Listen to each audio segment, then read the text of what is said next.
Bonjour et bienvenue dans cette vidéo. Aujourd'hui, je vais vous parler des enfants difficiles. Un enfant peut crier, taper, se rouler par terre, taper des pieds, faire des crises, avoir des comportements violents, mordre, dire des injures, etc. Et donc, de par ces comportements, nous allons au bout d'un moment dire que cet enfant est difficile. Ce qui va être important de comprendre quand on souhaite accompagner un enfant de manière bienveillante, c'est que les enfants ne sont pas difficiles. Ils vivent des moments difficiles où ils peuvent avoir des comportements qui pour nous sont difficiles à gérer, à vivre, mais ce n'est pas l'enfant qui est difficile. C'est une nuance qui est très importante à garder à l'esprit parce que plus on va garder cette nuance à l'esprit et plus nous serons en mesure d'accompagner l'enfant en étant patient, calme, tolérant et serein.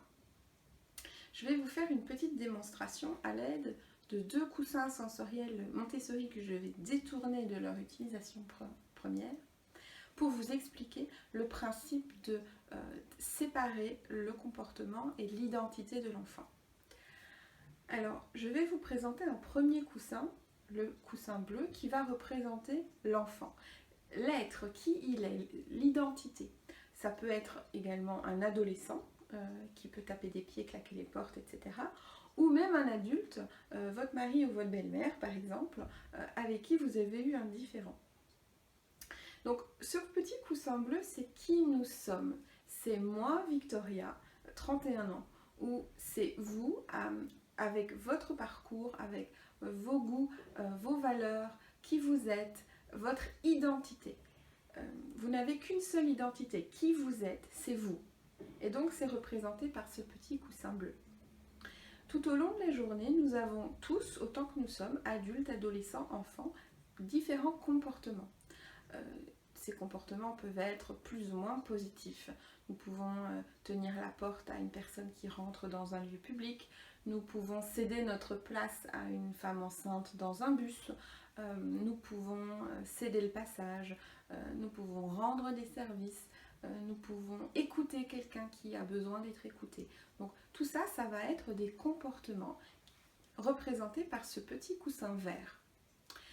Des comportements, comme je vous ai dit, on peut en avoir plusieurs. Des positifs, comme je viens de vous dire, mais peut-être des comportements qui sont un petit peu moins, en tout cas socialement acceptés. On peut griller des feux rouges, on peut essayer d'avoir certains avantages, peut-être de manière un peu détournée. Donc, on peut parfois mentir, on peut essayer de passer devant quelqu'un dans la file du supermarché. Donc, peu importe, on peut avoir des comportements qui sont peut-être moins socialement valorisés et glorifiants pour l'identité, pour qui nous sommes. Et qu'on soit enfant, adolescent ou adulte, nous avons une seule identité, mais nous avons une multitude de comportements tout au long de la journée, des centaines, des milliers de comportements. Et ce qui va être important, c'est que parfois, un enfant qui est ici va avoir des comportements là qui pour nous vont être difficiles à gérer, qui vont nous faire violence, qui vont nous rendre tristes et qui vont nous agacer. Et le problème, c'est que ces comportements-là vont se répéter, se répéter, se répéter, encore et toujours, se répéter, jusqu'à ce qu'on arrive à un moment donné où le comportement va prendre toute la place. L'enfant n'est plus un enfant qui va mordre, ça va être un enfant mordeur. L'enfant ne va plus crier, ce sera un enfant capricieux. L'enfant ne va plus taper, ce sera un enfant violent. Donc nous allons coller une étiquette et le comportement va prendre toute la place.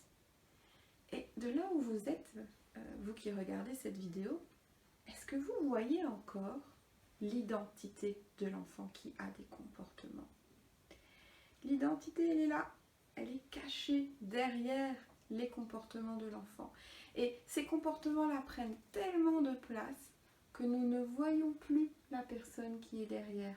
Et nous allons rentrer dans un cercle vicieux qui va être celui du rapport de force, qui va être celui du conflit, qui va être celui où on va se sentir provoqué, pas respecté, où nous-mêmes, nous allons développer des émotions très fortes qui vont faire qu'il sera très difficile pour nous de gérer cette situation-là, et nous allons dire que l'enfant est difficile.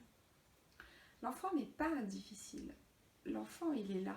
L'enfant, il est qui il est, il reste qui il est quand il a des comportements qui nous sont difficiles ou quand il a des comportements qui nous sont agréables. L'enfant reste un enfant, l'adolescent reste un adolescent, votre voisin, votre mari, votre belle-mère restent des personnes et en tant que personnes sont des êtres uniques qui sont respectables en tous les cas, si ce n'est que si nous n'avons pas forcément d'atomes crochus avec les personnes, du moins nous pouvons reconnaître le mérite que ce sont des êtres vivants qui méritent le respect. C'est juste que parfois, quand ces individus ont des comportements répétés qui nous hérissent ou qui nous sont difficiles, eh bien, il y a cette superposition qui s'opère. Nous ne voyons plus l'enfant ou l'adolescent, nous voyons son comportement. Nous voyons les portes qui claquent, nous voyons les injures, nous voyons les morsures, nous ne voyons plus l'enfant. Et ce que je vous invite à faire pour vous aider à accompagner cet enfant qui a des comportements qui vous sont difficiles, c'est à un moment donné de faire l'exercice et lorsque cet enfant a des comportements qui vous sont difficiles, de faire un pas de côté et de venir voir l'enfant qui est derrière les comportements. Et vous allez voir que ça va vous aider à faire une chose primordiale qui est l'empathie. L'empathie, c'est-à-dire de reconnaître que l'enfant qui a ce comportement-là qui vous est difficile, eh bien, il y a quelqu'un derrière et pour ce quelqu'un, eh bien, c'est difficile à ce moment-là. Voilà, je vous propose de tenter cet exercice, de jouer le jeu et c'est un outil qui fonctionne vraiment bien pour accompagner les enfants qui vont avoir des comportements répétés qui vous sont difficiles et n'hésitez pas à commenter la vidéo pour me faire part des résultats.